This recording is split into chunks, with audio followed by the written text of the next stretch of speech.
There were so many people, yet it was still a ghost town. Here they came to the favorite hiding place of ghosts, a southern cemetery. They came in weary formation, all these thousands who had marched more than 4 miles on this 80-degree day. The men wore gray wool and the women wore black veils.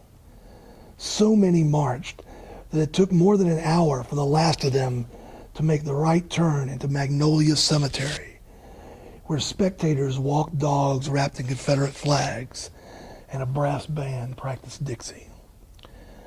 The program handed out at the gate gave the official reason everyone was here: the funeral for the 8 men who died 140 years ago on the submarine called the Hunley. But that's not why. They came not for a burial, but for a revival, keeping alive the most elusive kind of ghost, one that never existed. This is a ghost of the polite Confederacy, the place where men battled oppression and stood up for principle, instead of the place that fought a war over the right to own other human beings.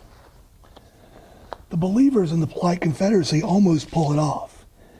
If all you knew of them was what you saw Saturday, you'd invite the whole lot for supper. Dave Hackle of Titusville, Florida, wore a gray Confederate uniform with 2 special accessories. One was a black armband for the Hunley crew.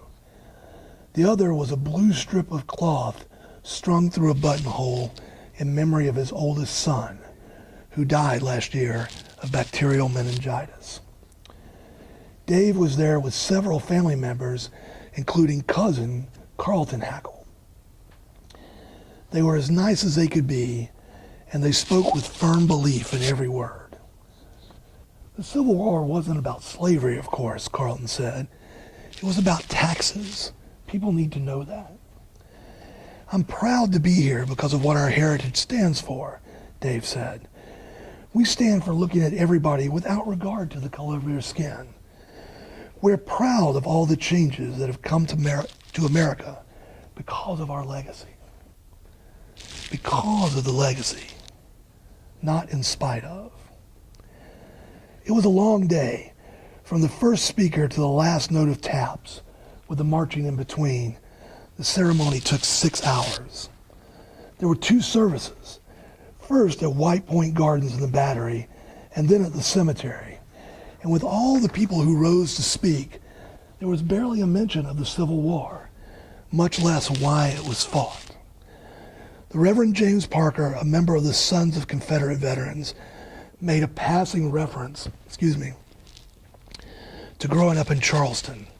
He said, "I also learned well the historically accurate cause of the war." But that was all he said about it. Everybody else focused on the who and the what.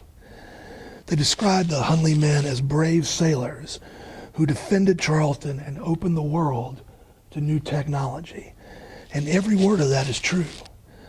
The Hunley sank the Union ship Housatonic, becoming the first submarine to sink an enemy ship.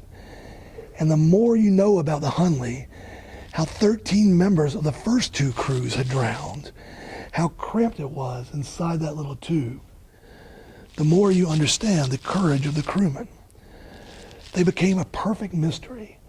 After sinking the Housatonic, the submarine never came home. No one knows why.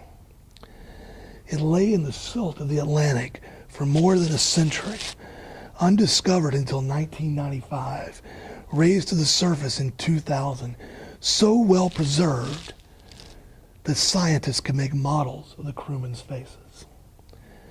Time and again the speakers read off the names: George E. Dixon, Arnold Becker, C. Lumpkin, Frank G. Collins, J. F. Carlson, J. Miller, James A. Wicks, Joseph Ridgway.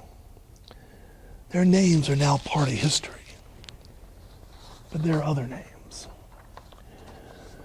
On Friday, a man named Walter Rhett sat in Tommy Condon's pub downtown and pulled out the clippings. Rhett bills himself as black and Southern and proud of both. He is a Charleston tour guide whose family here goes back 6 generations. Rhett has found the record of what he believes is the last slave auction of children ever held in Charleston. It happened January 19th, 1865, not quite a year after the Hunley vanished. That day, 33 slaves were sold in 2 lots at the corner of King and Ann Streets. 9 were children. 6 of them were named Myra, Dolly, Rose, John, Benjamin, and Thomas. The others were listed as a girl of 10, a girl of 3, and an infant baby of 1. History has misplaced any record of what they looked like, who bought them, where they went, and when they died. Rhett has started an annual memorial for the children. He calls them the Charleston 9. This year's service in February was the second one.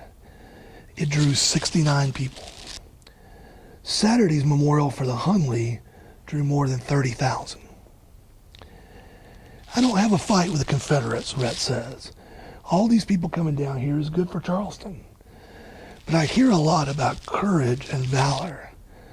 Courage and valor is not enough. It has to come with vision. The vision is not whole, and it can't be made whole until everybody stands up and tells the truth. This is not about guilt. It's about grace. Charleston is the place where the ghosts swirl around the most. The old part of the city creaks with history.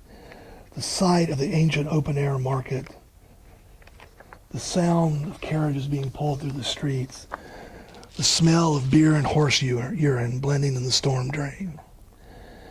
Some people wore t-shirts Saturday that called the Hunley burial the last act of the Civil War. But even they must have known that's not true.